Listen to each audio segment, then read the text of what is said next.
awesome. We are getting started. What is next?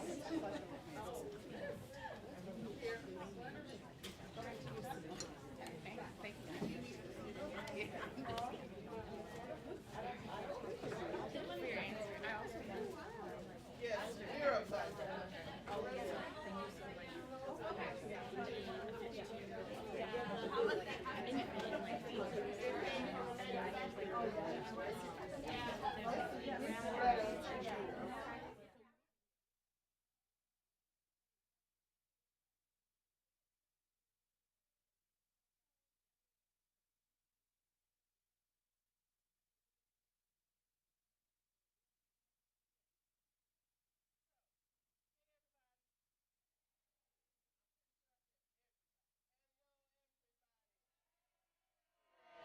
Excellent. So I'm going to go ahead and introduce everyone who's going to be sharing with you in this session. I'm Davion Dixon-Jello. Hey. Hey. And but for right now, because our first speaker is coming through the Zoom.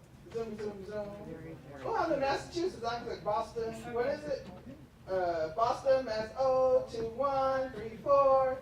You remember that? Young people, I'm going to do the Zoom for everybody later.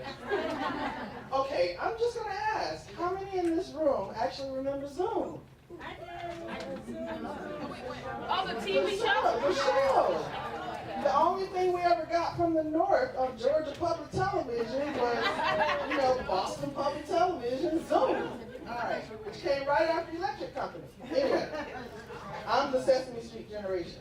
Anyway, so, which makes me the oldest of the Gen Xers. So, our conversation this afternoon is titled Beyond the Dominant Paradigm, Black Women Imagining Alternative Reproductive Justice Futures. And it's a catch-all for really different ways of thinking in the now for the future.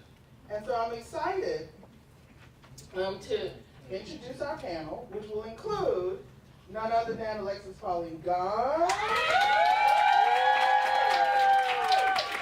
self-named queer black troublemaker, and black feminist love evangelist.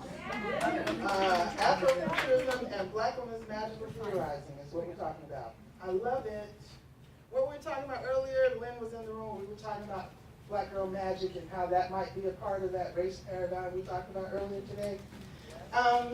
Nesta Johnson, yay! Intersectional family liberation advocate, talking today queer as skin folk. Family law and policy at the intersections. Welcome. And the dynamic duo themselves. Robin Lucas, who is a Smith alum, 2022. Yeah. And a member of the Women Now Steering Committee. And Fernay Lambert, Smith alum, 2024. And a member of the Women Now Steering Committee. And their conversation with us this afternoon is promise of panic. Do we freak out now, later, or not? All right, so we're going to go ahead and get started. We're going to run with our time, but we're a few, like one or two speakers, less than a lot of the other groups, so you may have a little more time, or we have much more time in the room to have a conversation. But at this moment, all eyes on Alexis. All right. Hi, everyone. It's really awkward to not see you. I've been watching the live stream, and I can tell, even through YouTube, that somehow you all just like smell really good in a way that's not aggravating anyone's allergies. So I want to congratulate you on that, and just for the wisdom and magic that you're circulating at this time. I'm really honored to be a part of this think tank and to be beamed in from far away. I would really love to be in the room with you all and accessing all the hugs, but I'm not. So thank you especially to the goddess, Loretta J. Ross, for inviting me to be here. And we've talked before about this idea of reproductive justice futurisms, and I do have some words to share. I'm also dedicating my participation to two of my mentors, Shay Youngblood, who is a recent ancestor, already mentioned yesterday by Mama Billy, Avery, and also one of my mentors who is living in this realm, Nikki Finney. And I mention them both because they are writer, storyteller, mentors of mine, but also key participants in the reproductive justice movement. And I'm really holding their presence and their mentorship as I remember, I was having a little struggle. Crystal, you mentioned being like, why am I here? And I was like, right, because our creativity, our cultural work, our poetic imagining and dreaming has always been part of the reproductive justice movement, and it must be. And those are some of the mentors who I know were involved in that Atlanta movement and involved with Black Women's Health Project, Become Health Imperative, and who I met in Karis Bookstore, which was a place where a lot of those folks connected. So I'm going to read a poem by Audre Lorde. I'm reading it out of my collected poems of Audre Lorde, which you can see is falling apart because I hold it every single day. And this is my copy of the collected poems of Audre Lorde that I got when I was 14 at Karis Books, which is where I met Nikki Finney and where I met Shay Youngblood. And I have so much to say. But that was in the time. Okay, I'm telling you now. That was in the time when I was honored to have my first ever paid facilitation gig, which was to help facilitate the babies, the young people at Black Women's Health Project in the basement of Mother House in Atlanta to create their newsletter. And their newsletter was, for me, it was kind of like how watching this on live stream has been for me over the past couple days. They were light years ahead of where I could ever be. And the way they were talking about gender and choice and sexuality and freedom inspires me to this moment. And this past couple days, I've also heard words I've never heard. I've never heard the word long-termism before. There's so much about reproductive technology and genetics that I was not aware of, that I learned about in this space. And so I'm feeling a portal open between teenage summer job Alexis and grown, awkwardly big screen poet from elsewhere Alexis at this time. Okay, so the poem that I want to read by Audre Lorde is called Learning to Write. Learning to Write by Audre Lorde. I'm sorry, I also have another disclaimer. Sorry, y'all, I'm just like this. Another context moment, which is that there's a moment where Audre Lorde uses the word them in this poem in a way that could be ableist, it could be internalized ableist. She's referring to her status as a non-speaking person for the first 5 years of her life when she uses that, and I want to flag that. Learning to Write by Audre Lorde. Is the alphabet responsible for the book in which it is written that makes me peevish and nasty and wish I were dumb again? We practiced drawing our letters, digging into the top of the desk, and old Sister Amard rapped our knuckles until they bled. She was the meanest of all, and, flagging another term, we knew she was crazy, but none of the grown-ups would listen to us until she died in a madhouse. I am a bleak heroism of words that refuse to be buried alive with the liars. Okay, so that's Audre Lorde, Learning to Write. And I offer that today because thinking about reproductive futurisms, thinking about the wise purpose of this gathering, which as I understand it, is really to look at what's coming, to face bravely the narrative of the future that cowardly billionaires are writing, and then also to gather ourselves, our ancestors, our lineages, and our generations of brilliance to author the story that we want, author the story that honors our place in what Loretta calls the chain of freedom. And this question of the alphabet, of the actual language, and how our legacies, our literatures, our poetic practice can be tangible resources for our communities in transformation is the reason why I'm here. I think it's the reason why I was invited here. And so Audre Lorde asked this question: is it the alphabet's fault that I hate the book it was written in? Is it the language that we speak that I should blame for my response to the hateful things that are spoken about us? What are the building blocks, right? We've been talking about genetics, we've been talking about eggs and embryos, but we've also been talking about the terminology and how much it matters how we talk about these issues that we're facing as communities. I really appreciated when Valerie Joseph said it matters how we talk about what has happened and what will happen. It matters that we claim the alphabets that we have. So,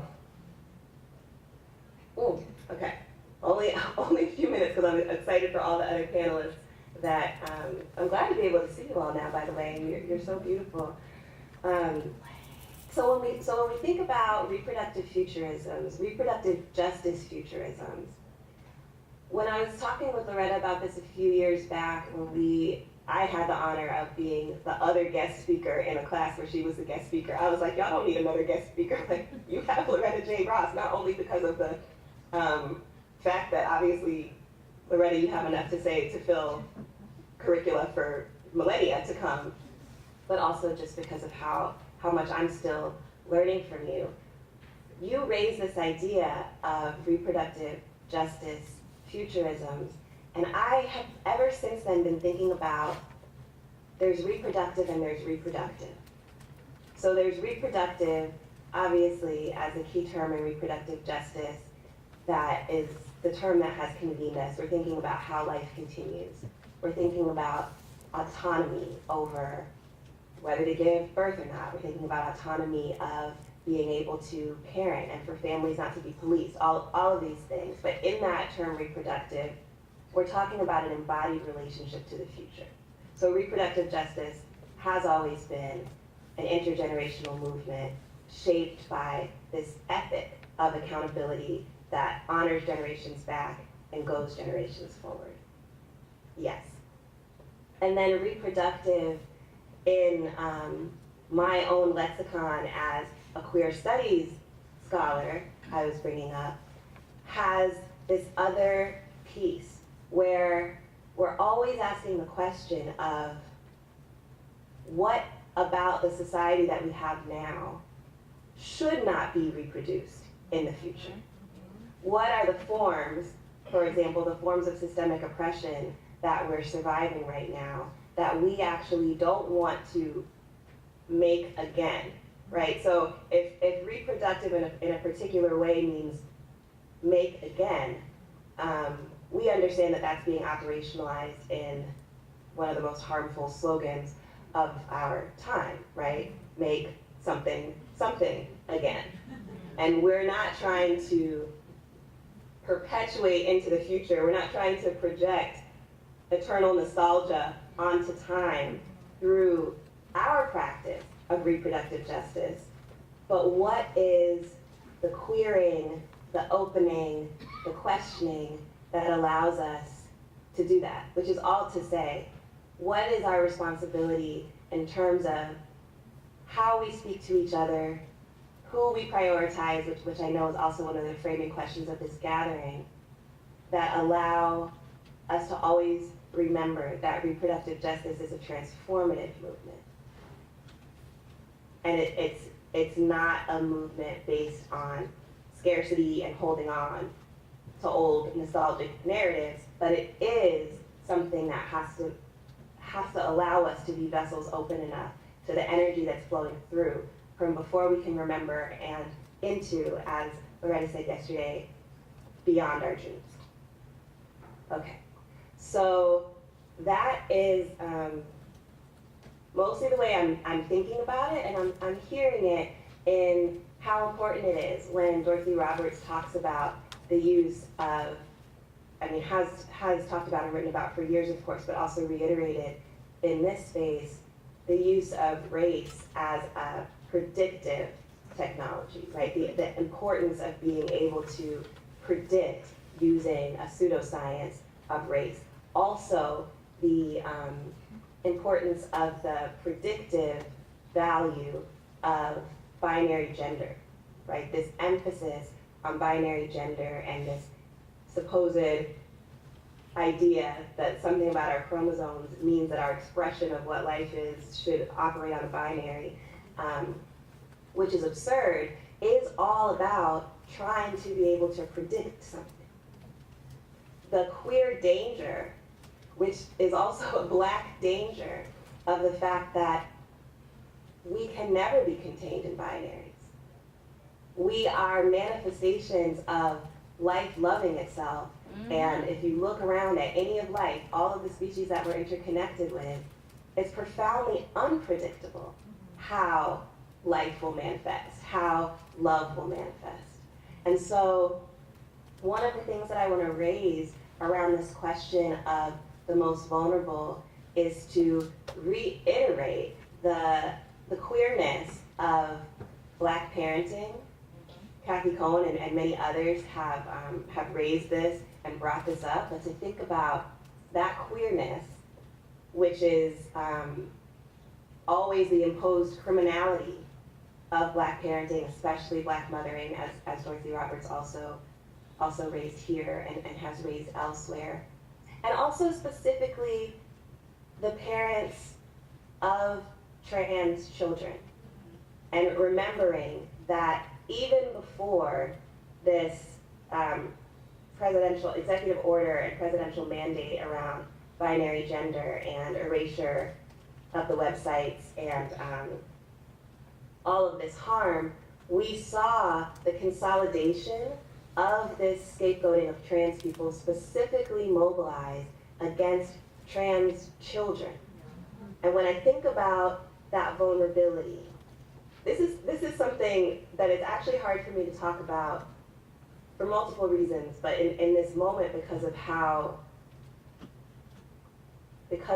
cowardly it is for billionaires to target any children, but in particular the children who are facing cruelty and bullying already in their institutional settings, and in institutional settings that are being made more hostile by the moment. It is at the same time a revelation of the cowardice and weakness of these people who hoard wealth. And it is a mandate for those of us who understand that we, informed by an intersectional Black feminist movement, always must stand for and listen to the most vulnerable, to say, oh, it's our infinite possibility. It's our unpredictability. It's our love and the vulnerability of that love. It's our mothering in the way that Audre Lorde defines mothering in her essay, Eye to Eye, Black Women, Hatred and Anger, when she says we can learn to mother ourselves. She describes what mothering means, and she says it's nurturing something without knowing what the outcome will be. It's that practice, which have centuries of practice in our communities, that is the most dangerous, threatening thing to the oligarchs who feel like by scapegoating trans children, they can have control over the majority. And so I want to cede it to the discussion because I'm excited to keep listening. I've been getting my whole life listening to what everyone in here has shared over the past couple of days, and I'm so grateful, again, to have access, even though I wasn't able to be there with you all in person. But I want to raise that specifically to say that there is an infinite value in our unpredictability, which is our intimacy with all life on the planet. And my study of that comes through the Black feminist poets and writers who are always teaching us how to look for that, how to observe that. But I also want to say explicitly that I am looking to, in particular, parents of color who are parents of trans children, who are advocating for them at this time as visionary leaders that are really important to what I see as the future of our reproductive justice movement. Thank you all so much for your listening. I'm excited to keep listening, and again, I'm really the true and necessary miracle that's happening here. Thank you. Wow. Woo. Thank you, Alexis. Thank you. One more time. Yeah. And yes, you are far from done with us this afternoon. So just stay tuned, stay engaged, stay with us. That's my tagline for my show. You're all welcome to tune in every Thursday at 6 o'clock. Because, Alexis, there's other conversations we're going to have. And then when we get to Fernay and Robin, they'll have a conversation that they'll invite everyone into. So, Nesta. Up next, folks, Nesta Johnson. And Robin and Fernay, if you all want to come on up, that would be great. Or sit where you want to sit so that everybody can see. I think I'm behind the pole for people sitting where I was yesterday, because I couldn't see. I think, yeah, maybe I'll just scooch over A one. little more central. There we go. Yes.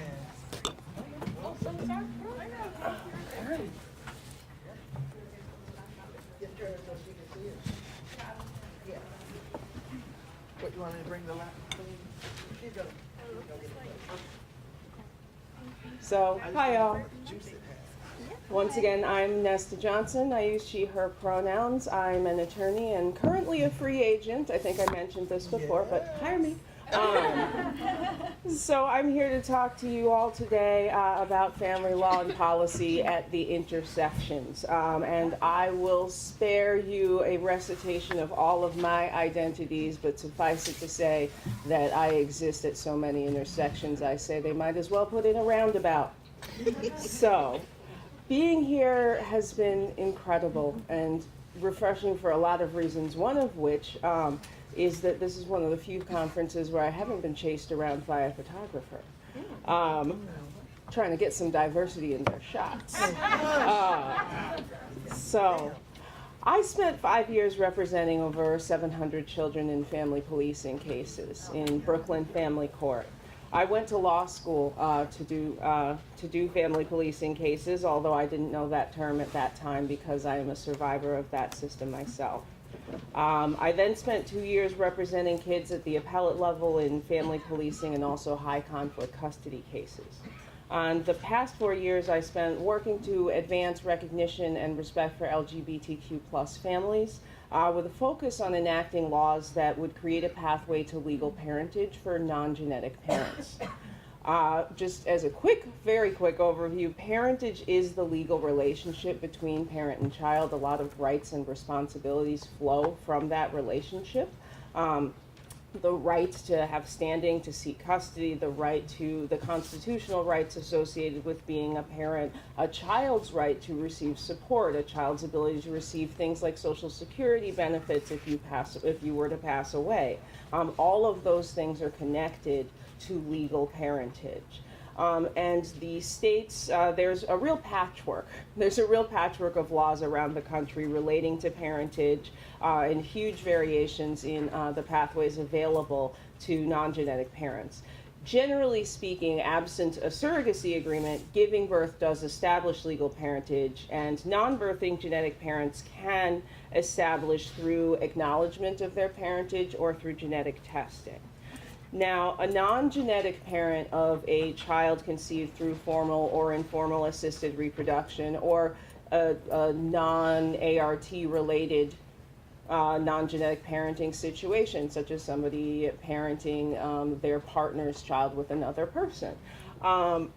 Those people are extremely vulnerable without that legal relationship. If the adult relationship ends, the genetic parent may seek not only to oppose the non-genetic parent having custody or visitation with the child, but actually deny that that person even has the right to seek custody or visitation, and seeks to have that person considered by the court a legal stranger with no more right to seek or care for that child than any rando off the streets who think they could do better than you.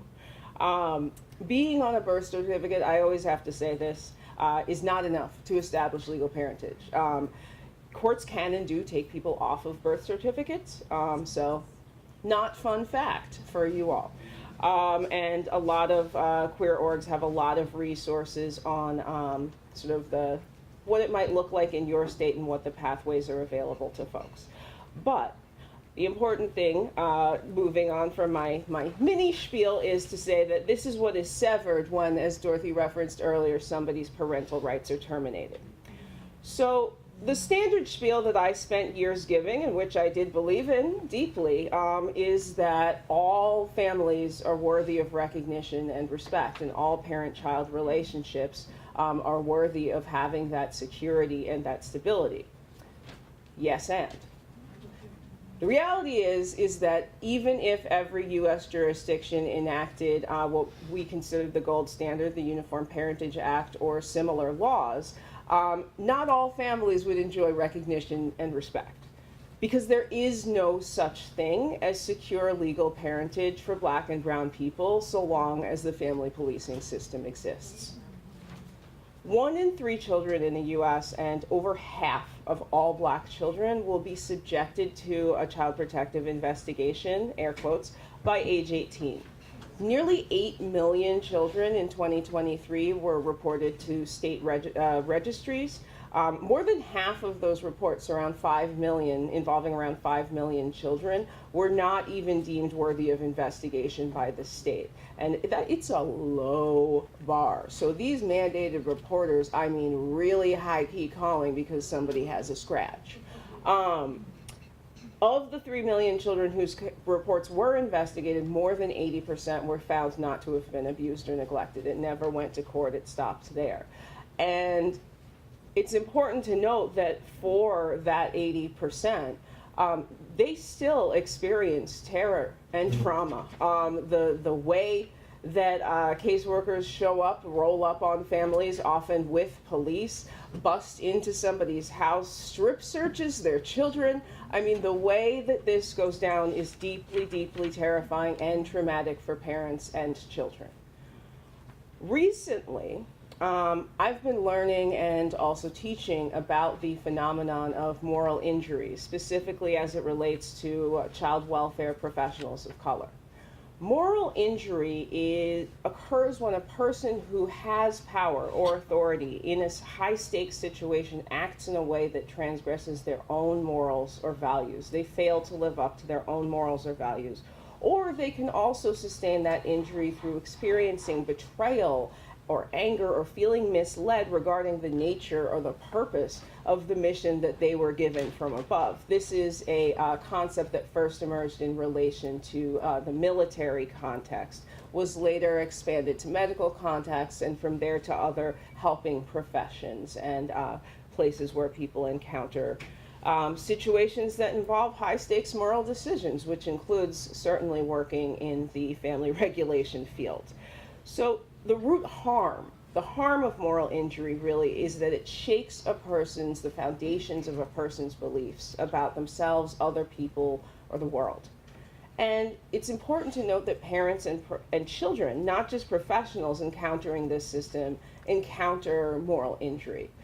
Imagine being a parent who is prohibited by court order from discussing the case with your child. Imagine being on one of your two-hour visits a week with your child and not being able to answer the questions, why is this happening? When am I coming home? Because answering that question could make it longer.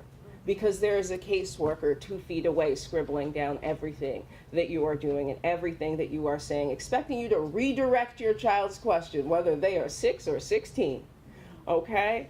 Children also experience moral injury. Remember, it shakes the foundations of your beliefs about how the world works, and little kids believe that their parents are superheroes.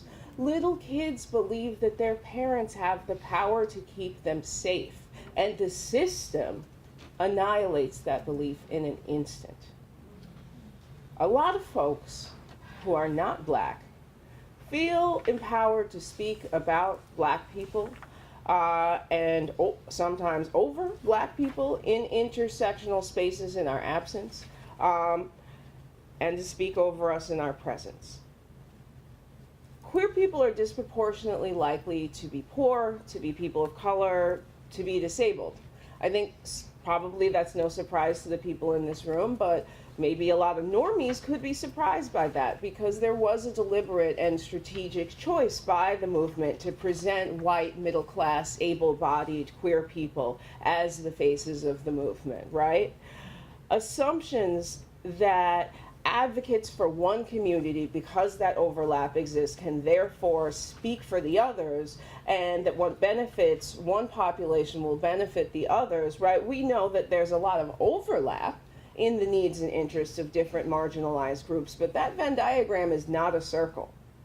And the work on a particular issue, of course, should be led by those most impacted, and funding intended to advance racial justice should go to organizations and advocates who specialize, not dabble, in racial justice. The fact that Black and brown queer people exist, many of whom also build families through surrogacy and adoption, especially through adoption from the foster care system, which is more accessible to lower income people than some of those other routes, does not absolve queer advocates who claim to stand for racial and economic justice from the reality that some queer people are benefiting from and perpetuating racial and economic injustice by creating a demand for children. Whether public or private, the supply of adoptable infants comes primarily from people who place or are separated from their children due to a lack of resources and support. Folks considering assisted reproduction should take the time to consider why they are choosing that route, what value they place on genetic connection, and what that means for the status of any co-parents who will not be connected. It is on each individual to make sure that they are not causing harm to the people whose gametes and wombs they may be borrowing to create a family. It is on you to ask those follow-up questions, to find out what percentage of the money that you are paying to a surrogacy agency is going to the person doing the literal labor. To consider their health, not just your wallet, when you're deciding how many embryos to implant. To resist the urge to control their lifestyle and their most intimate choices. 30% of youth in the child welfare system are queer. We are a mighty and growing constituency, but that is still a vast overrepresentation, okay? And those kids are the most vulnerable, the most poorly served by the system, have the worst outcomes, the most likely to experience maltreatment by caregivers and caseworkers who are charged to protect them from their allegedly unsafe home environments. And unfortunately, in the near term, the experiences of queer youth in care are likely to get even worse. Mm-hmm. And yet I see very few, some, but not many, queer advocates in abolition spaces. Most of the movement's limited engagement with family policing policy is around bias against queer parents or queer prospective foster or adoptive parents. And there's often an implicit assumption that queer youth are better off placed with queer families. Sometimes that's true, sometimes it's not. I once attended a webinar where someone shared a true anecdote of a trans kid who was placed with a same-sex couple, and they were super, super affirming of that kid's trans identity, and also they did not let him speak to his family of origin in Spanish on the phone. Okay?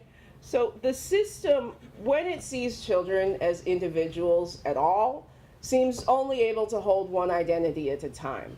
I remember when I was working for an organization, might have been around 2020, and somebody got so excited that it just occurred to them to put some coloring pages for the black kids into the waiting room of our law office. They were like, and I put Barack Obama and George Washington Carver because they finally realized that their clients were black. But in holding that, they dropped the part where they were children. Who wants to color George Washington Carver? Come on, right? Every child is a jewel with many facets whose fire and brilliance can only be viewed in the light of love. There are missed opportunities here. I didn't see anyone making the connection in all of this alleged concern about off-label prescribing of meds to trans youth. If anybody wanted to talk about foster youth, somebody with a foot in both of those worlds might be able to say, well, why is off-label prescribing not okay to address a trans girl's gender dysphoria, but it is fine to prescribe powerful psych meds never studied in children to pacify a cis boy, causing him to grow breasts and lactate. That has happened to a child that I represented. If the ultimate goal of your movement, and I'm not just talking to queer folks here, I'm talking to all the movements.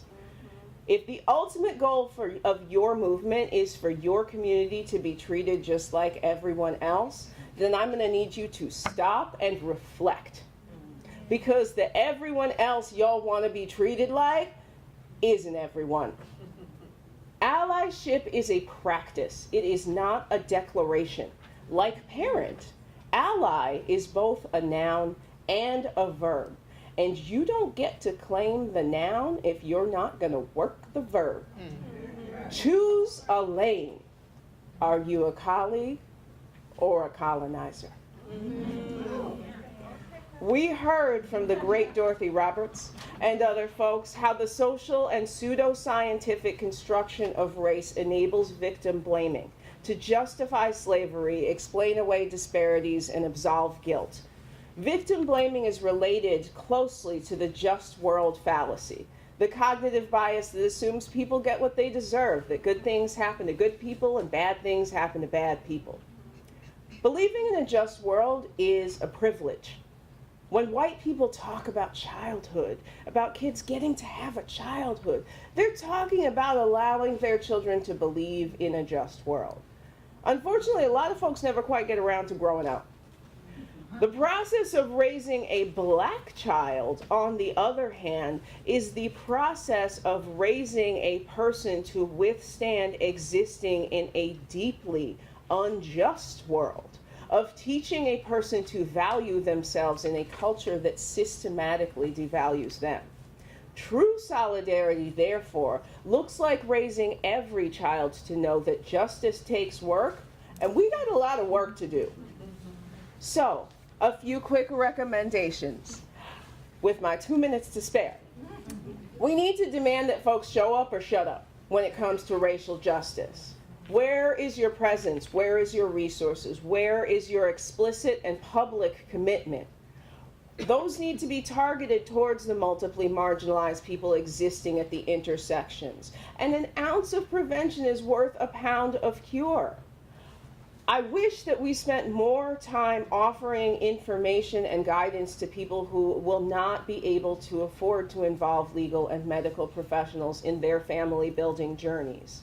Speaking of medical professionals, the American Society for Reproductive Medicine's conference and expo is a bonanza of the business and the money that is involved in family building. If y'all care so much about minorities, why don't you hold a free clinic in the conference city every year and allow people with Medicaid to come and get infertility screening and referrals to local providers? Why don't you offer a sliding scale in your practice? If you want social justice, but not as bad as you want a Ferrari with a vanity plate that says Dr. Daddy or some shit, then you don't get any points for that. Stop hiding from the humans that you are helping to create. They are not the patient, but they are also not a product. Good heavens. Engage with caution in coalition, because coalitions fracture under pressure. Make sure that you know who is going to be a friend to you when the road gets bumpy. And be cautious with whom we share our stories and our spaces. I live in Pennsylvania. There was a story in the Philly Inquirer about somebody who served as an abortion doula, and they were talking about how there not being a mandated reporter enabled them to show up for the person that they were helping in a way they would otherwise not have been able to. And the Pennsylvania legislature read that story and went, oh shit, we need to make them mandated reporters. Okay, so maybe you tell that story in your local Black people. Maybe not everybody needs to hear that story. Okay, let's hold professionals accountable to basic ethics. Call out the hypocrisy of mandated reporting. Where is the AMA in the fight to repeal CAPTA and ASFA? Okay, where's the class action suit? Informed consent is for poor black birthing people too, right? Routine drug testing of people and their newborns without obtaining informed consent. That sure sounds like malpractice to me. Okay, and finally, let's move away from relying on philanthropy or government funding, because it always comes with strings attached. Let's just call them what it always comes with, chains attached. Okay, I love the person who spoke earlier with their nonprofit, with their for-profit arm of a nonprofit. We need creative ideas and solutions for that. That being said, budgets are value statements. Okay, there's a lot of folks claiming to care about us who aren't putting their money where their mouths are. So hold them accountable to either open your wallet or close your mouth. Woo. And now I'll close my mouth and let my co-presenters have a turn. Thanks, y'all.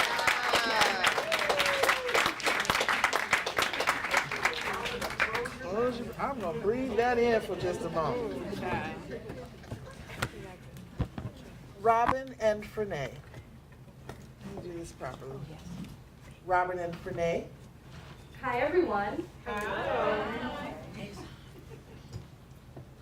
My name is Robin Lucas. I use she, they pronouns. As Dazon stated, I graduated from Smith in 2022 with a major in Women and Gender Studies, a certificate in reproductive health, rights, and justice. While I was in school, I focused on reproductive justice, especially Black feminist theories.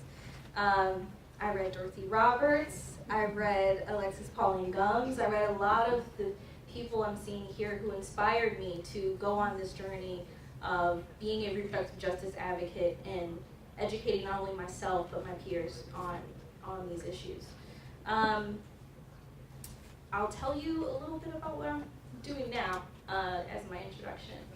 I am a nursing student at Westchester University, and I do aim to get my women's health NP. I think it's important to conjoin my interests in direct patient care, being in the room with people as they're choosing what contraceptives that they would like to go on or what family planning options they have, and my background from what I studied at Smith in reproductive justice.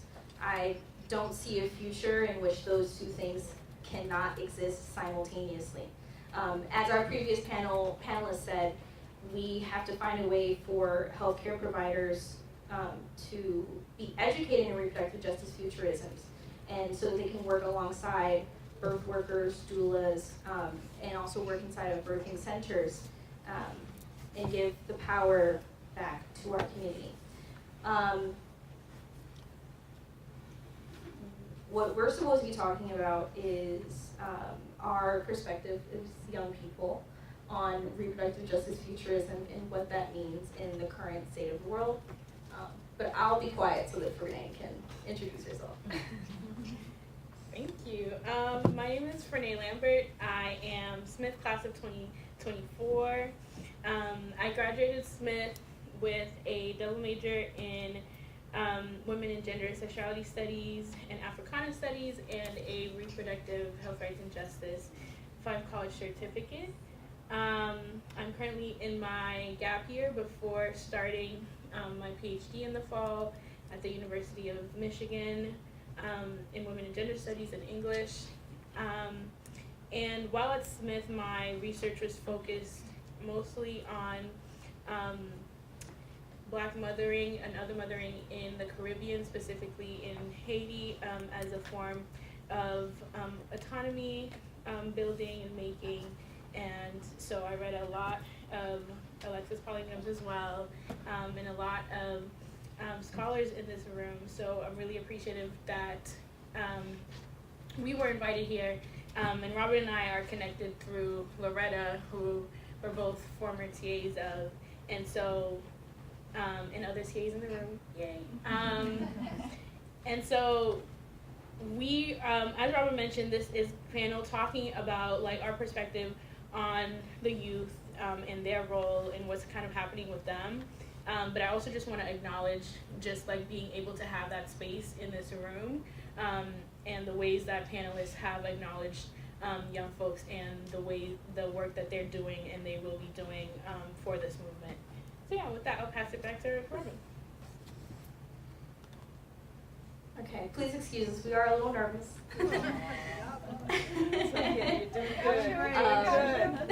So, many people our age were struck with an immense sense of grief as we awoke to our country's accelerated descent into fascism.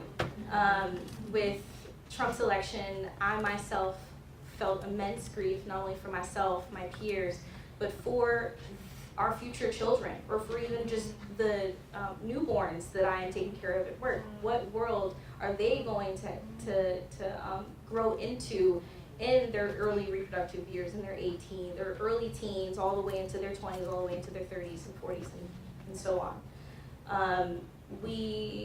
I think young people sought comfort in one another, along with our elders. I don't know if you guys saw, but me and Fernand have been holding hands as a way to help calm our nervous systems down.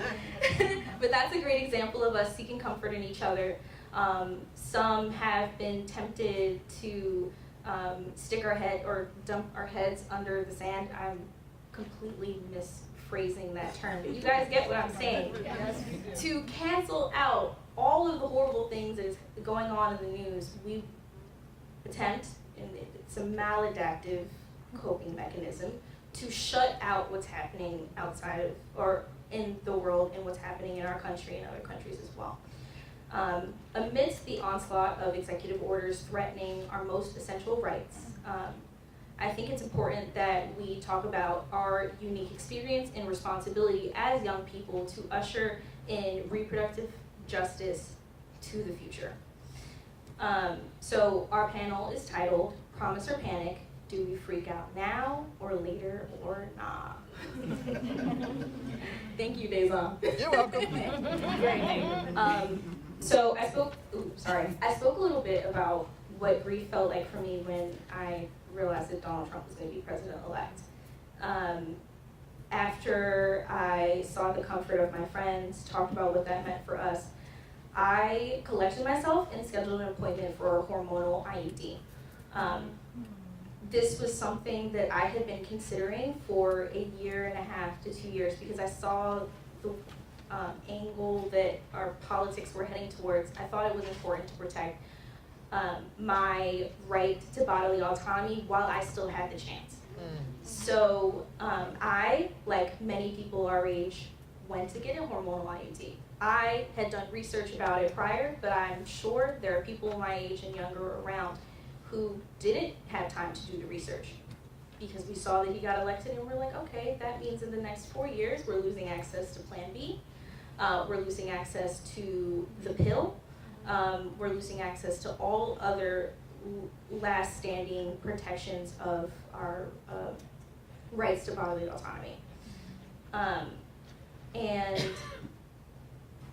since I got the IUD, I have learned in nursing school that increases my chances of an ectopic pregnancy. In a society that does not believe in protecting our right to mifepristone and misoprostol and all of these treatments that I have now learned as a nursing student are necessary to ending a harmful pregnancy. That is also another concern that I have. But my decision has been made. I made it with the better judgment that I had at the time. And I'm hoping that as we continue to talk about it in the future, we can find other important solutions. Sorry, I'm rambling. Not at all. No, you're not. We're following. Good. And so when I read the title of our panel, the first question I asked myself, okay, let's answer this question. Are we panicking or not? And so I think we all know that a lot of the things that is happening and a lot of the things that we're seeing is meant to make us panic and is meant, especially young folks, I think that's the double-edged sword of social media. It does bring us closer and makes us aware of what's happening, but also it just bombards us with, okay, yes, you're fighting for this cause, but this is also happening, and this is happening, and this is happening. And so while in stages of figuring out your lives, your what you want to do, how to pay taxes, et cetera, also having to be bombarded with these things while also hopefully being aware that this is a responsibility, whether that's one you take on or not. And so with that, we started talking about what is being presented to us as young folks as our responsibility. And one of the things that was brought up is this idea of joy, and this idea of keeping joy, maintaining, we shall overcome of it all, things like that, which is undoubtedly important. But we also started having conversation about what sort of Dr. Adams brought up in the previous panel about keeping space for both joy and grief, because in all honesty, we've seen generationally the impact of either buckling down and getting through it, not talking about the grief aspect, and not expressing our emotions. So Robin and I were really interested in what does this grief look like? We acknowledge the importance of joy, and we acknowledge the importance of thinking about tomorrow and how do we get through today, but also what does this grief look like? And for us, we thought about we started as basic as funerals that we've been to. I'm Haitian. We do a funeral one day and then we party the next, and it's all part of the grief. I'm sure many of us are familiar with sort of the joy and the celebration aspect of grief as well, and mourning, and thinking about what that looks like. And the other portion that I literally went up to Dejan right before this, I was promise, what does that mean? Why did you specifically use that word in the title of our panel? And so that brought me back to the conversation that Alexis Bottom-Gums was having before about to predict versus to promise, both having to do with aspects of the future of us, some sort of, in some way, one more of a certainty versus the other. Hopefully a promise is one that we can use. I feel that's one we learn when we're young. But that also made me think about what are we promised as young folks, and what are we promising, and how are we able to understand that? When are we able to understand that? Especially if we're not dealing with both, and the joy and the grief of that moment.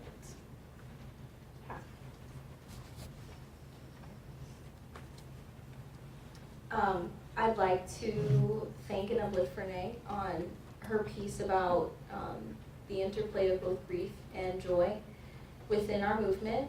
I believe that this conference has been a gathering where we're expressing our grievances around the technologies that are already here and also further developing, And we're also celebrating, there's so many wonderful people doing the work to ensure that our future is sustained within the reproductive justice framework.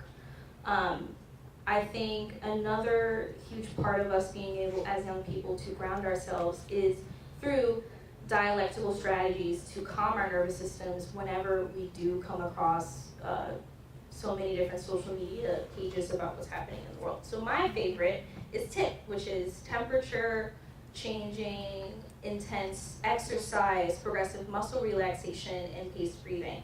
My particular favorites are temperature, because I will either dip my hands or my face into cold ice water that'll shock my nervous system back into its equilibrium so that I can think with a more conjoin both my emotional and logical brain into something that my therapist has called mindfulness. And Hashtag get a therapist. hashtag get a therapist, and also share your resources. I mentioned a little bit before about community building and storytelling, and even just the hand-holding that Frenae and I were doing. We are in community with one another as our nervous systems are going haywire. I think another great solution for me personally is imagining where I fit within the solution. I want to be a nurse, I want to be a maternity nurse, but our panels today have caused me to think more about what that looks like working within an oppressive system that is our American hospital system. And how can I best support other birth workers and doulas as they're coming in with our patients.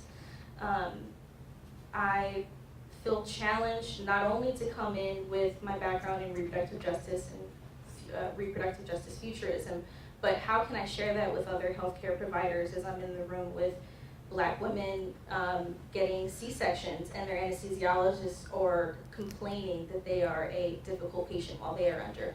How can reproductive justice futurism be extended to them in a way that it can protect our patients? And that did happen when I first started my job as a maternal care tech at a hospital, which I knew the possibility of that happening. I knew that it was, it's a lived reality of many Black women, and even that questioned me about what I could do more outside of just my academic work and writing to protect patients in those spaces. And yeah. Another thing that we would like to add is also this idea, both of us are particularly interested in the transnational lens, whether that be of where we come from or in our studies or what we research. And as we all know, like even with the founding of RJ, like the transnational lens is one of the key, if not, or I would say the key to like sustaining, to building, to finding alternative systems, to surviving, honestly. But with that lens, and I'll say this very broadly, out of awareness that we're being recorded, but with that lens also brought in the citizenship lens and what we're seeing in my community, especially I mentioned earlier, I'm Haitian, and what that means for people's decision making in when and where to give birth, or with whom, and how they will be impacted. And so in thinking about the ways that policies, especially as we are in the United States and we are aware that like funding can be snatched up just as quickly here as it is abroad in a lot of spaces, and people can be sent to very unsafe spaces, and birthing people often have to make decisions or use sort of their womb as ways to stay safe and to protect themselves. And we can like talk about like the ethics, et cetera, but like very much thinking about the ways that citizenship comes and plays a role into the conversations that we're having today. And I also, in the spirit of sort of intergenerational work, and I apologize. I feel like I'm just gonna, okay. So this book, Undrowned, yay, hashtag, is literally my Bible. And when I was thinking about like, how do I end this? I don't know how to stop talking. And so I was like, when you don't know how to say something, you read somebody else's words. And so I kind of wanted to, when I was mulling over like the ideas of like what I feel like we as youth are feeling and how I want to sort of articulate it and how I want us to interact with it, like this paragraph came to me. I apologize, I'm not going to read it as eloquently as probably Alexis Williams would, but hopefully it still resonates. Okay, so I too have been moving in circles, confused. I too have been struggling to breathe. I too have wondered how did I even get so far from what my body and my spirit needed? And I thought I was done writing about striped dolphins, but so many of us dizzy and labored, bewildered and estranged. So what would I say if I was a striped dolphin? I love you. And even on your sickest, saddest day, you deserve an ocean as blue as your name. You deserve a safety as deep as your need. You deserve food, community, school, and home. And you were not wrong to associate with your kindred. You were not wrong to breathe loud about what you believed. And the dizziness you feel is justified. We are living in a world off course, and the pressure in your lungs is urgency. We have to learn the language of this air. We are sick of these tired cycles of economic vulnerability, resource grabs, and waste and harm and splintering down. We are ready to breathe differently and evolve.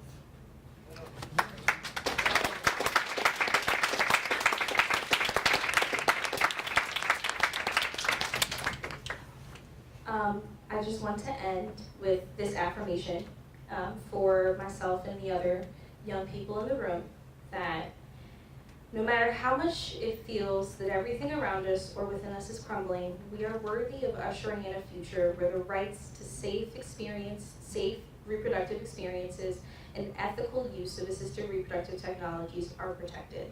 We are worthy and we are the future.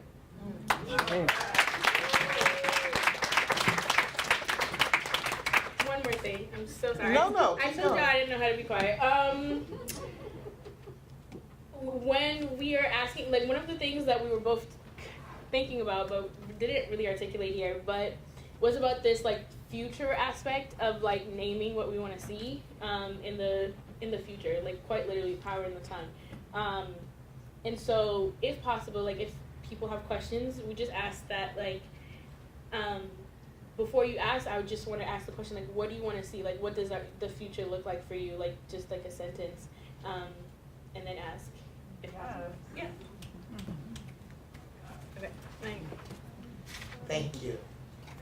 Let's give him one more out loud moment of gratitude. So, first I'm going to say that for Robin and for Nay, you took what was a deeply thought out title. I take my silly very seriously and I put it all in this. And you ran with it and I'm grateful. So thank you, because you brought it right to what I needed to hear in terms of your own thoughts, perspectives, and not just hopes, but plans for how to be and how to be in it and how to show up. So thank you so very much for that. I'm gonna open us up. We've got about 42? No, I can't do the math, Loretta, I'm sorry. 41 minutes. No, looking at the wrong clock. Yeah, 41 minutes to get through our conversation and then follow on with getting on the bus. So this was going to be sound a little strange, but it's I think visibly. I think and talk visually, and so first of all, Nesta, there was this image that came to my mind when you were speaking early on, and particularly talking about the root harm, and how that shakes the foundation of one's belief, and then you took it into how that even, that moral injury is affecting in the children, even in some instances in the infants and the babies. And I couldn't help this image in my head of what happens for young people who have grown up in intense conflict areas. Let's think Afghanistan, let's think Congo, let's think places, Palestine, let's think places where they witness not only the horrors and the inhumanity to themselves, but more for those who survive, and or even if they don't survive, they live through it. They witness the wholesale murdering of their parents, innocent people who, as you said, are their superheroes. And then through that process and not having the opportunity to heal, to change environments, to do whatever it takes to not just survive but thrive past that, they become active in that work. Some people want to call them terrorists. Some people want to call them affected. But their anger, their unresolved healing, all of that makes them proactive in the spaces that put them at even greater opportunity to be harmed, right? And I'm wondering, how do we take that? Because there are plenty of children through this moral injury you're talking about who witness that, who, whether it's in terms of their own memories or consciousness, are turned out by that, basically. I can't imagine, and I want to imagine from a futurist standpoint, that that actually could be harnessed in a different way. And harnessed in a way that Robin and Fernay are talking about, which is essentially using that healing experience to make sure that they're a part of achieving the reproductive justice futurism that we want, because the future is theirs to lead. So I don't know. It was just a thought. I don't know where that question comes from, but I really want to hear from what you think in terms of those young people that you've seen. Have they grown up? What are they engaged? Are any of them interested? And how? And what do they need to be in the movement? Absolutely. So there's unfortunately a very, very small number of young people who have gone through and particularly aged out of the foster care system who are able to even graduate from high school, let alone attend college or higher education. Of course, that does not preclude people from being community organizers or other forms of activists. But most of the young people that I encountered who wanted to attend college and wanted to become professionals wanted very specifically to help people like them. Almost every child wanted either to become a psychologist, a social worker, or an attorney. And I feel so many ways about that. Honestly, right. I feel like, lived expertise is important. Lived expertise, especially, in this day and age, gives you street cred. Lived expertise can get you a place at tables where the lack of other forms of education might not. I also want these kids to be able to dream more broadly. I want them to be able to see other ways of being successful and other ways of making an impact that aren't connected to that system. So I think that the people who are involved in that system and the people who are involved in caring for and supporting those young people need to do a better job of broadening their horizons and type of the possibilities that they are seeing. And I think that those experiences, as I said before about, making that connection between off-label prescribing and trans youth and foster youth, you can bring your experience as a foster youth, as somebody who has survived that kind of experience. It's analogous, it's its own thing, but it's also analogous to a lot of other situations. And I think that having survivors in other rooms, in other spaces where, the child welfare experience, the experience of family separation can really lend a unique and important perspective. So I absolutely, but I also think that honestly, just by surviving, these young people are already changing the world. They are already making a difference. And I think that the more that we can do to love them and support them, the better equipped that they will be to pass on that love and support. There's a lot of interest in resiliency studies now and in what helps young people to be able to survive and even thrive despite experiencing extreme hardship and adversity. And the most consistent finding across those studies is just one adult. Just one stable connection of somebody who is there for them, who believes in them, who will not dump them when they become difficult, when they do that totally developmentally normal test and trust and thing that young people do, to continue to be there and say that I know and I see the incredible person that you can become. And no matter what you become, no matter what you do, I will love you. That's I think what changes the world. Thank you. I don't know if you all had thoughts. Somebody lean forward. And Alexis, chime in anytime. I'm gonna open it up. Yeah? Oh, okay, wanna open it up? Now, I had a couple of more things, but I wanna open it up for the room. I think that's, oh, Stacy is here, okay. I turned the mic off when I thought I turned it on. Okay, Nesta, I deeply appreciate the work that you do. I'm gonna stand up so I can actually see you, I'm sorry.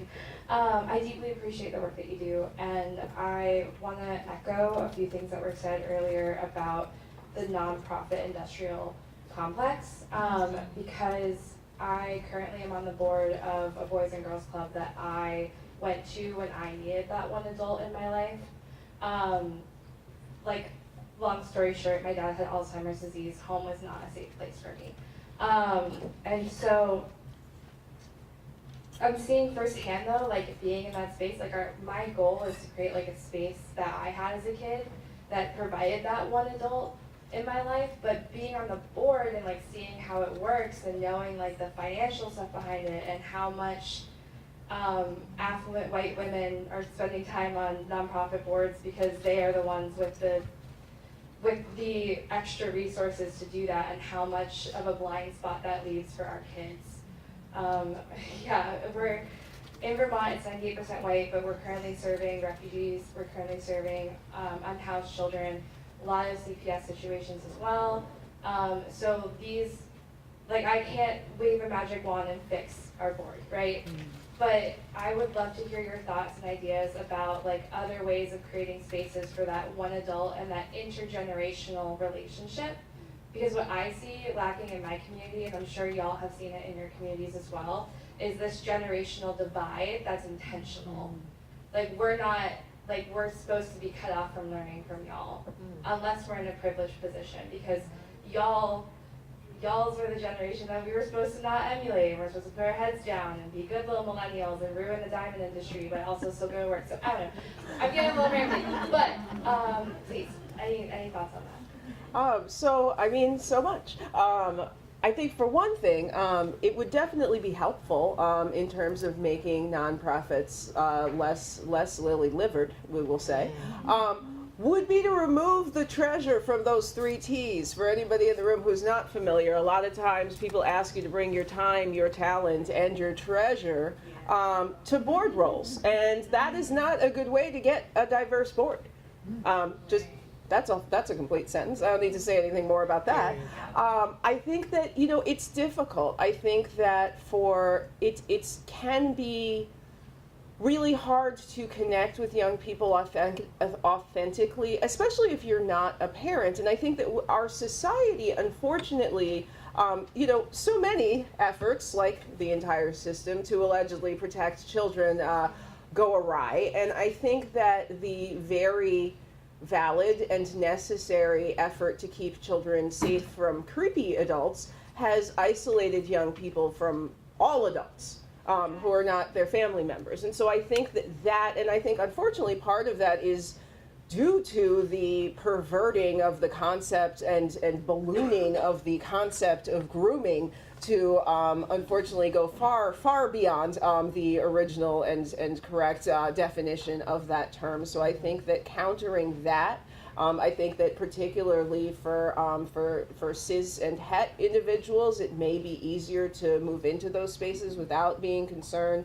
about your own safety. And I think that we need more third places. Starbucks is we won't discuss, right? But that concept of a third place, that concept of a place where community members can come together and be together and hang out, that local coffee shop where maybe you have an older adult who is reading a book that looks interesting and you are in a public place and you can go over and say, hey, that book looks interesting, and maybe not worry about them following you home.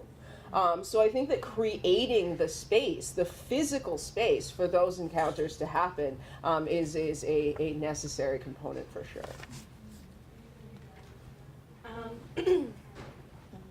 I would also like to add, one of the things I didn't mention is my current work right now is a learning specialist in a majority BIPOC school in Boston. And so I work mostly with 7th and 8th grade, but the school goes 5th through 12th. And so what I wanted to add to this question and this conversation is a lot of the things that I'm seeing at school is like, even the time aspect is a privilege, not just the treasure. I feel like having one of the things that I've been hearing a lot from like TikTok University, but it's like also very like an actual scientific thing, is one of the things that wealth buys you is this time, or more hours in the day. So for a lot of things that you do not have to worry about.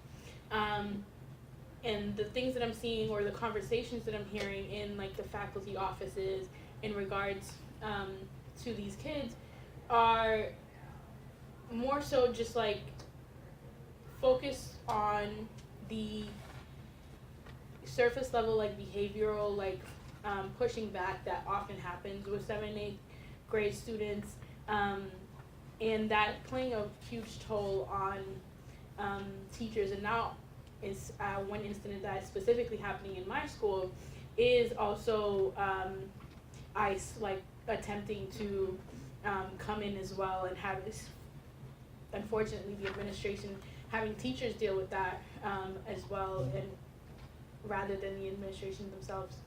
And so I think I don't necessarily feel like I have an answer as to how to make it better, but I wanted to make the comment as to like what I'm seeing in terms of like the burnout for faculty, staff, and likely BIPOC or other board members who are attempting to take on that position, especially in a space with like less funding, or where they might actually really be needed. So that one person or that one staff, it takes a lot to be that person within a place that does not support you.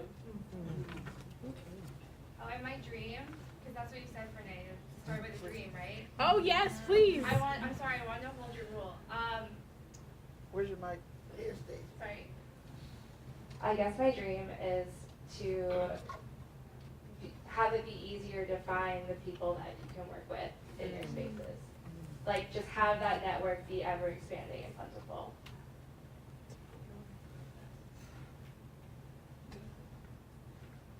I have a concern, and my concern is directed towards and about young people who are socially being trained to constant surveillance through our toys, our computers and stuff, who are being persuaded, I believe, that paying attention in real life is inferior to paying attention and getting your desires met through artificial intelligence or whatever. What can we do to disabuse people, first of all, not to be accustomed to being surveyed everywhere? I mean, this is not natural. that we would have that level of intrusion in every aspect of our lives, even to the monitoring of your periods online. I mean, this is deep, right? And to not believe that that living a digital life is better than living in real life. Those are things that worry me. And I would like anybody on the panel, because Dazon, you're just as hip as any young person I know, on this technology, to speak to what is the risk of that for the future of the human race in general, and black women in particular, because I'm wondering if the conditions become miserable enough, will people use that as escapism, the way that historically we've self-medicated through drugs, you know, as a recovering everything myself, I understand that. So I just wanted to hear somebody speak to the seduction of technology and the way it can divorce us from our humanity. I defer to the younger individuals if y'all have any thoughts. Yes, well, a lot of my conversations with Loretta about TikTok is how it can consume so much of our time. As powerful as it is at helping us spread pertinent information, we can get sucked into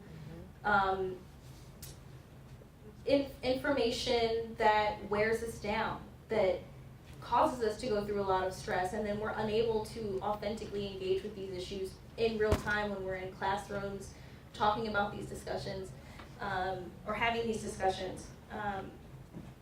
I think that's why it's been really important for me every time I do find something on social media that is disturbing. I put my phone down, I do my tip, I collect myself, and then I also go and ask people like Loretta or other people for their opinions. Connecting with other people and having these discussions can be what grounds us from the way that technology just draws us in and will pull us in and away from what's actually happening around us. I feel like I knew Loretta was going to ask a question about these young folks.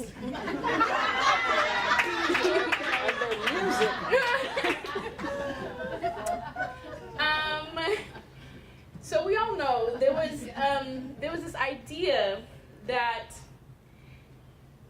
surveillance is okay as long as your safety is guaranteed, and that is kind of the promise that was made to us, and the promise that was made to our generation and the generation before us. And so we grew up around this idea.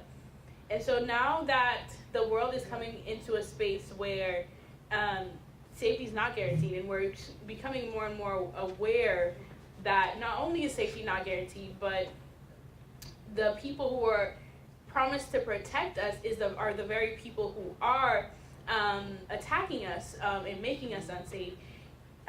Like the logical thing would be like, oh, then let's take the surveillance back. Like, let's take that permission back. But what happens is, having grown up in sort of like, I don't know a world where like you don't just like scroll through the permission thing and press agree and then move on. Like, who reads those? I want to say exactly, but like, anyway. And so it's this very interesting concept, or this interesting thing where we've become so accustomed to surveillance that and also this very satisfying, in my head, this very satisfying feeling of like, you don't like something, you press do not like, or don't show me this again, and then just keep scrolling. It's this way of like this quick fix of a problem.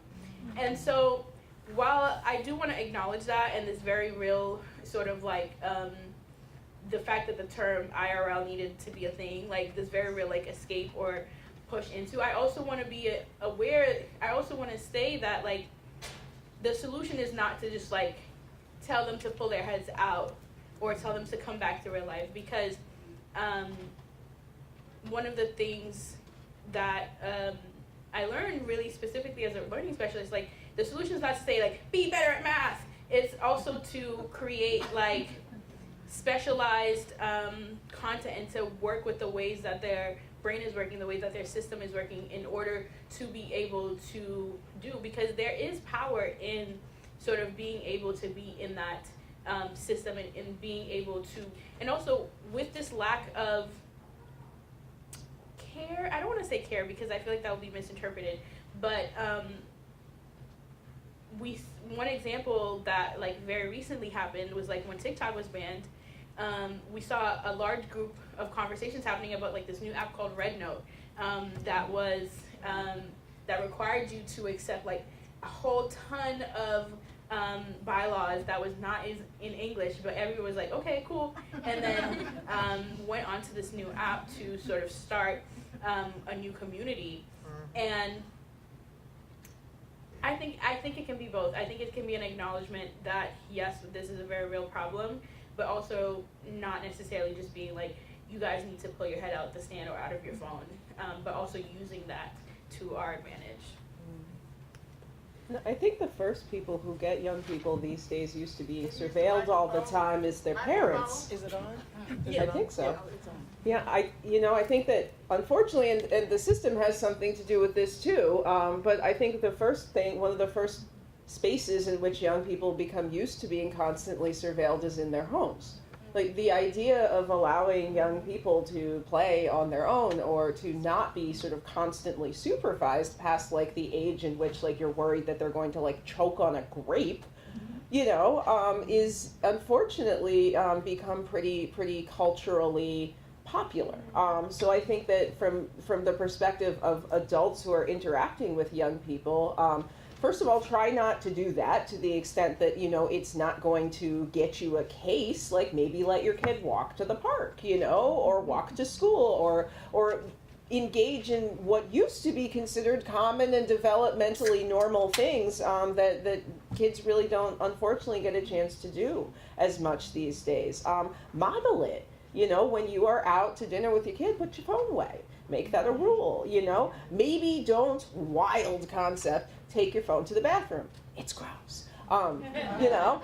Just gaze at your knees for a while. Ozzy Osbourne got tattoos of smiley faces on his knees. He apparently spends so much time in the bathroom. So, I think modeling it and changing the way that we roll with young people a little bit can definitely help. And also being engaged in physical activity can help. You can't, right, like be on your phone while you're playing a sport, or so if you're able to engage and interested, that's also, I think, a really good way of kind of staying off the screen for at least some time a day. I was gonna come before. I was coming to Alexis. Yes. Something. Oh, Yes. I was coming to you. great. Yeah, I appreciate this question too. I see the type of engagement with technology that you're describing, Loretta. I do see it across age. I see it in people in my own family who are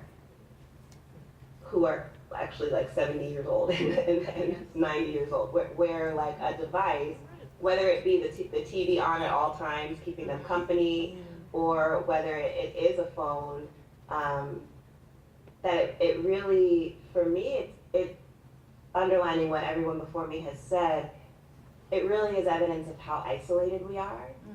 And I didn't know my own relationship, that I even had social anxiety until after quarantine, where I was like, how do I people? How do I be with people? And I think I maybe couldn't afford to think about how anxious I was about that before, and then I just sat there thinking about it for a year and a half, and now I'm terrified. But I think that there's really no shortcut for the community building that we have to do. This idea of the actual activities, the actual spaces that are safe enough to gather with each other. I think the practices, I would say, it's really wonderful to hear folks talking about self-regulating and coming into balance, because I do think that those terms and conditions really depend on a population that doesn't know how to take a breath. And that's something that, I just started I'm counting. 715 days ago, I started doing mindfulness meditation because I, as a workaholic in recovery and as a neurodiverse person, really didn't know how to just sit and be with myself. And it's not something I know now, but it's something that I have practices for, right? I have tools for, like you mentioned earlier. And I also think that it does have to do with cultivating our relationships. I mean, I just saw on Facebook, which is outdated anyway, these like AI invitations that were super creepy, that were like, an AI sister. Hey sis, do you want someone you can always talk to? An AI boyfriend, an AI mom to ask advice. And it's like literally talking to you like, hey honey. And I'm like, that's terrifying, but it's speaking to a need that people have, the exact same need of having someone who will always be there.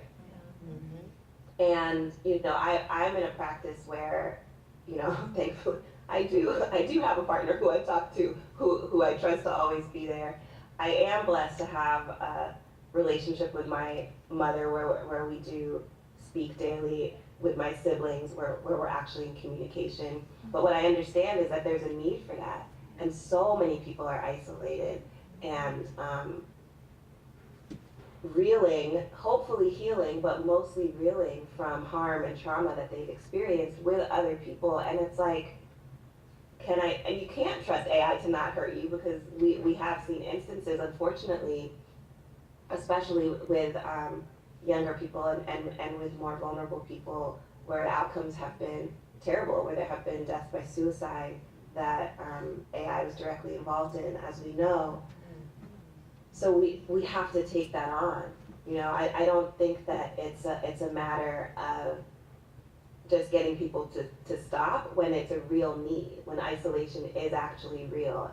And it's not something that's only the case for young people, though maybe more young people may be more literate in different technologies in certain circumstances. I know people in every single age range. I know many elders who are isolated. And if I call them, that's the person they talk to that day. You know, if I stop by, that's the interaction they have, besides the 24-hour news cycle that's having them be in a panic state, right? And so I think there are different versions of this technologically, but nothing replaces community building. And you know, such the, you know, my heart longing to be with you in person at this gathering, right, where you all are actually reminding each other what it is to gather and build community. I do feel the love though.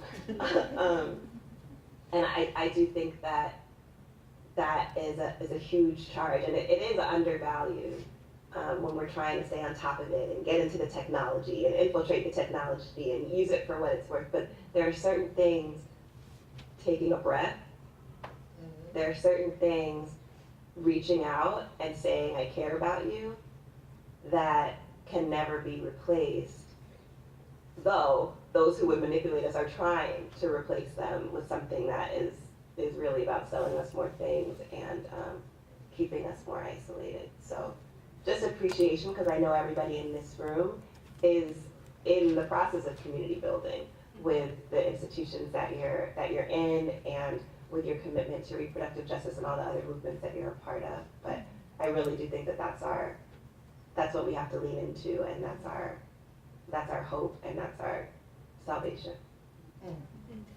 So I'm coming your way, Emily. I am also appreciative of this question. Interesting, Alexis, I literally gave up isolation for Lent, just to see if I could do it. Yeah, that was my choice. Because at the beginning of the year, the messages, the downloading, the affirmation cards, whatever it is that I'm doing through my mindful practice, attempts at practice, were telling me that this is the year, or this is the time to take uncomfortable risks. And so isolation is very comfortable, and so I'm taking the risk to step out of that and be more in community and, you know, break through my closet introversion. So But what I was thinking when we were writing, because I've had the beauty and the privilege to sit with Billy today, and I listened to a couple of things that she said yesterday and this morning, and I want to say I did not see this moment coming, right, for me. I did not see, as a person who literally is born in the first year of the so-called Gen X generation, spending half my life wholly analog, I still live for daylight savings time because there's still a want to be out in the streets till 9 o'clock. So, because that's what you were just living for, that extra hour that before the lights came on and you had to go home, because there was nothing at home that you wanted to stay stuck with, which is different now. But when I think about this movement, because if you remember, I was 18 when I stepped into it, right? And with all the joy and the excitement and the hubris of being 18, and you know, coming through an interesting time where I started a nonprofit at 24. And through whether it was Black Women's Health Project experience, through the self-help process, whether it was, and that's the interpersonal, internal, almost spiritual self-help process. Whereas the other self-help that I was learning was in the physical context within the Federation of the Feminist Women's Health Center. So I was that child that when you could probably do a YouTube on it now, maybe I should, that should be my YouTube moneymaker. But anyway, I was that Black child running around doing self-cervical exam, wherever it was. I would walk into classrooms on Spelman's campus, invited or not invited. I would, you know, we traveled to Belize, and the thing about that period was about healing and knowing thyself. That's really what it was. Never did we question the grind. Because the fight was real, the fight was in the streets, the fight was in the clinics and outside the clinics, the fight was in the courts, the fight was in the ballot box, but the fight was real and it was about the grind. And so when you have a Loretta Ross, I'm sorry, out in you, who never sleeps, and when she does sleep, you're worried that that's actually not a coma, because that grind is instilled, right? Because it was about knowing where our place was and being in the fight, and what we really needed to do was heal from our stories and our traumas and keep the grind. That's what it was about. The digital age comes along. There's so much more information overwhelming. There's so many different feelings coming at you and from you because of all those stimulants, that we moved from that focus on healing, because mindfulness does not replace the intentionality of fixing yourself, of healing, right? But it's about rest, right? That's the other part of it that is about rest. And it's funny because I think that there's less rest with the scrolling because your brain is still working so hard. And I think that there's less rest when we're isolating and not moving with each other, not in community with each other. And so I keep thinking about this, and how did I miss this? I never saw the moment to be an elder. I never saw, so thank you for lumping me with Robin and Renee. I didn't expect this moment. I'll be 60 in 2 weeks. So I guess the place that I'm landing is it's not just about healing and the grind. This one is about resting and the move, right? It's just like, just keep moving. You don't need to grind it through, you just keep moving. And what concerns me about that keep moving is that we forget to stop. And just like with the grind, we forgot to stop. And so I think that what's important in your question for me, Loretta, is how we remember to stop and what we do when we stop. And a lot of that is mindful, but some of that is also reflecting on what was, what is, and what should and can be, and what I need to drop and what I need to pick up so that I can keep moving. People ask me, girl, how do you do it? Well, see, I guess I'm fronting now about how much I'm doing because I find my moments. You don't see me, that's just imagine that I'm not doing anything. But there's still a lot. And so how do you do this? And my answer is always, ooh, I cannot answer that because if I stop to think about it, I will not get back started. So let's just keep moving. So at 60, I think what's important is exactly what we've been talking about for the last 2 days now, is telling our stories. You know, not only what happened with Black and female, but what did you get from that? What did you feel with that? What did you do with that, right? And how did you do it with that? Tell me those stories, right? Tell me how you changed the self-help work so that people were left to heal and not to hurt, right? Tell me how you made sure that your transformation from one aspect of this movement, for me, was reproductive rights, into HIV, and not lose that overall perspective about bodily autonomy, about what became reproductive justice. And so when I ask this question about promise or panic, do we freak out now, later or not, I don't want us to lose the question about the promise. Because in technology, there can be promise. And it is our role, it is our job, and in the words of Asada, it is our duty to make sure that we are okay with how we protect the promise of what technology can bring us. Because honestly, without technology, a lot more women would be dead. A lot more people would not have the children they wanted to have. And a lot more people will have lost the ability to know that they have a choice, that they have options, that they have power in those choices. And that's what it means for me, Loretta, is to have half a foot in the analog, 1 foot in the analog, the other foot in the digital space, and figure out how not to end up in a split because I'm no longer that nimble.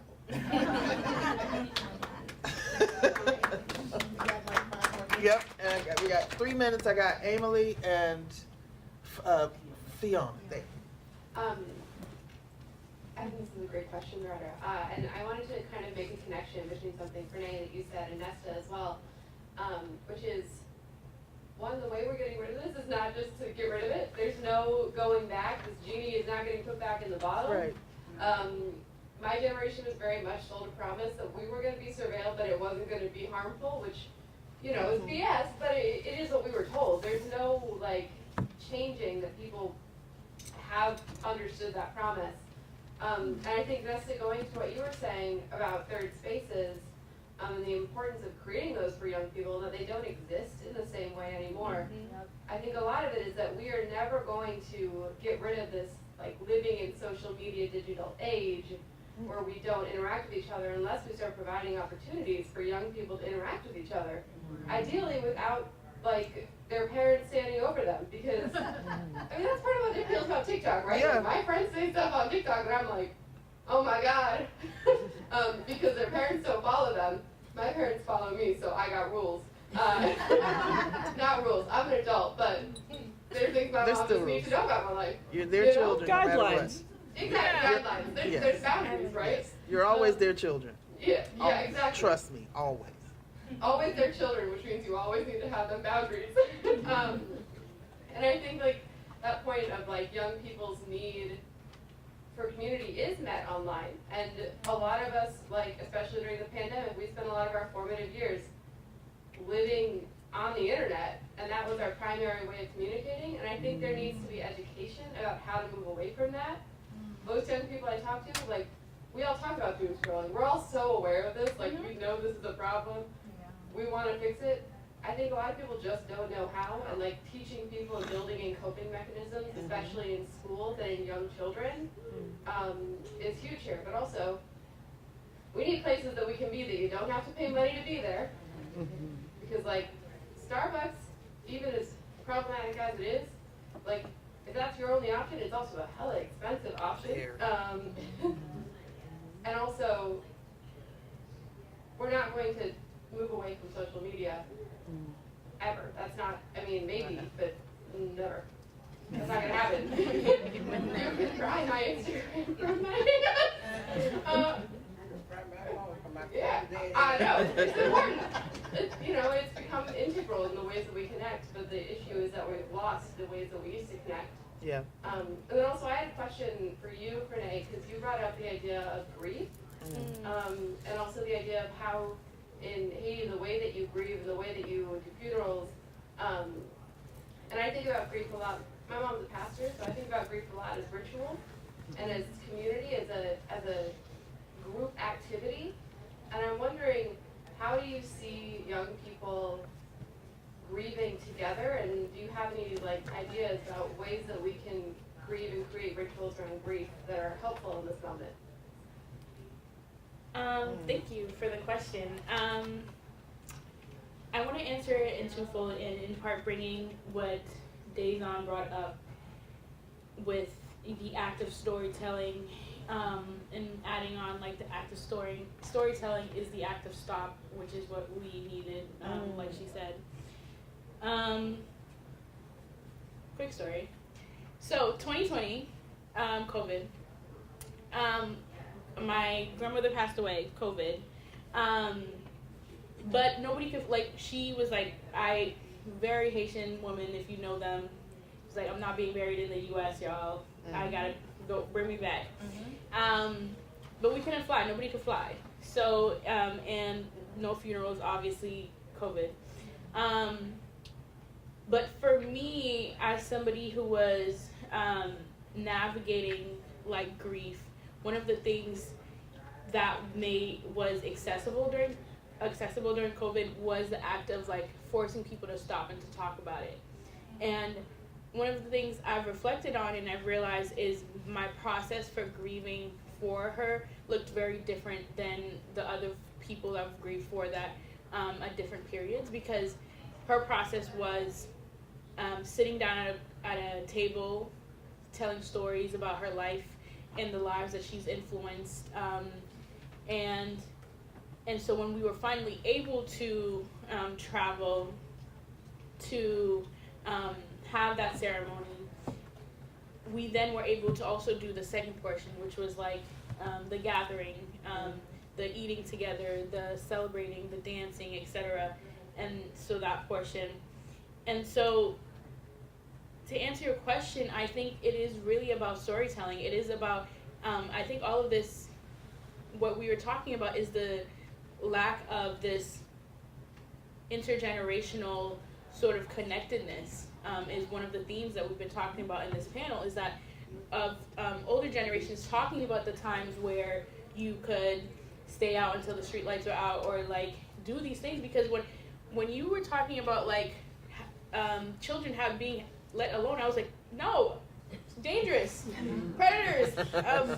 This is the alarm that was coming into my head. I was like, please don't do that.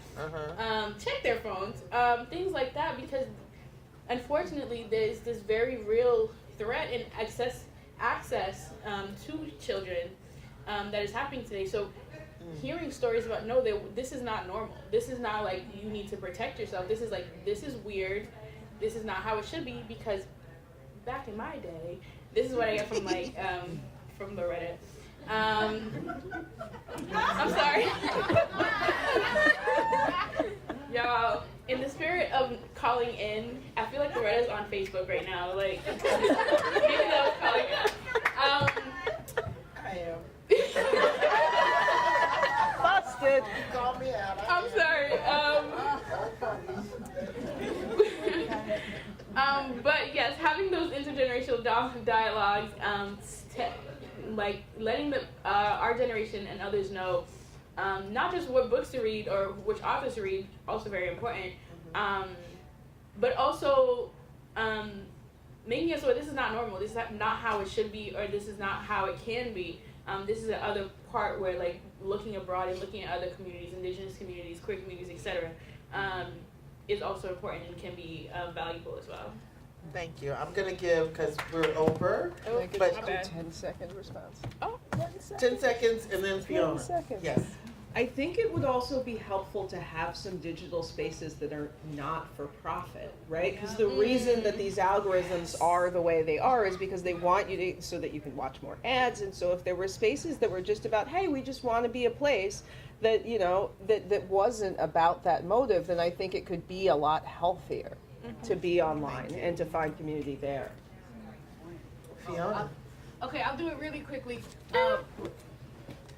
So very quickly, so thanks to what you were saying, Dazon, about the elder, you never thought you'd get to that point with the elder. And then to tie it to Alexis, I use your short story evidence every semester since like I started teaching at the college level. And I use it and I ask them about being an elder. That we so think of ourselves as like, and think of our ancestors. And your short story evidence allows me to ask my students, well, what kind of evidence are you leaving behind? What kind of evidence do you have as an elder? And I think about my own evidence, and I tell them my syllabi, right? You can scroll through my Instagram. So it gets them to start thinking intentionally about what they're leaving behind, including their digital footprint. I was like, if they look at your email right now, who are you emailing and how are you emailing? Your Facebook, your Instagram, your TikTok. Yes. I change their For You page every day. They might be watching right now. I did it on purpose. We watch TikToks together. The TikToks that take you to, okay, that's about as much as I'll give you. But you know what I mean? Like, so your For You page gets dictated by what you watch, right? And so like, when you're talking about this generational, now, when he saved TikTok, I got off of it because absolutely not. So January 19th, that was the end of my TikTok life. And so now I find that I'm having difficulty. I was like, what is the new trend? And I'm joking with you about what is the new trend, but what I've done instead is I've turned to, like, I've been asked to do things with them, and I was like, you know what, I'm going to show up as much as possible to do things for you to get us out of here. And so, book clubs, you know what I mean? And I'm going back to Black speculative fiction, because even if you don't like reading, you can't tell me you can't pick up, I just read the Gilded Ones, Legendborn, we're just in there, right? And when I describe it to them in such a way to get them there, coloring, stickers, like, we need that tap into the joy when you're asking things. Tapping into the joy sometimes is tapping into those childhood things. I do, and they don't know, but what I do with my 4-year-old, because she's so joyful, and bring that into other spaces. Because I'm like, the way that you tap into joy when she's not watching her TV, because she does, I try to bring it into those spaces because adults, we've missed out on it. I'm sorry, I'm Haitian, I never went out, I go outside right here. L'école, l'église, la caille. You didn't go outside like that, right? And so I turned everything into an amusement park wherever I was, so I learned how to use spaces as third spaces without recognizing that. Go to the libraries, utilize the libraries, like literally, because they are using that to defund them, saying nobody's there. Well, you need a third space, there's the library. Right? Because they have meeting spaces like this, and they're free. The Boston Public Library is beautiful. Wherever you are, your library is beautiful. I know that it is. And so getting people to start considering that, and then talking to the librarians, they're always wanting to know how to get kids in there, you know? And so the librarians do like Home Depot and Lowe's. They do Saturdays where they build things with once a month, build things with the kids. You can do that in the library. They have free stuff. They're like, teach people how to use the circuit. And they have all these equipment. So like spreading out those ideas as much as possible. Like the next time you're talking to someone, you're at the school library, you want to get the kids in, bring something fun and tactile for them to do, and like read stories to them, whatever it is, get them out. Because you have to make it worth it for me to leave my house. I do not leave my house unless it's worth it. And this is worth it. Right? So I'm here in this room. I guess I've looked at my phone. I haven't looked at Instagram. I have several restaurants online. I'm keeping it together. Dr. Dash. So those are the things. For those of us in the room, ask yourself, what kind of elder are you? And what kind of ancestor will you be? Wow. Right? Like, what kind of ancestor will I be? Will my child have to explain away some of the things I've done? Absolutely not. Yeah. Yes. Thank you. I'm going to call us to a close for this panel. I want to thank Alexis and Nesta and Frenay and Robin and all of you for your engagement. And for us on the Beyond the Dominant Paradigm panel, that's a wrap. But for the rest of us in this evening, who's got the next steps? Or the rule, So, what we doing now? okay, so the bus is gonna leave from the front At 5:30. so you have time. Take everything with you that you have, because you will not be able to get back into this room. Tonight. We'll be back tomorrow. Can you raise your hand if you're gonna be on the bus? So 1, 2, 3, 4, 5.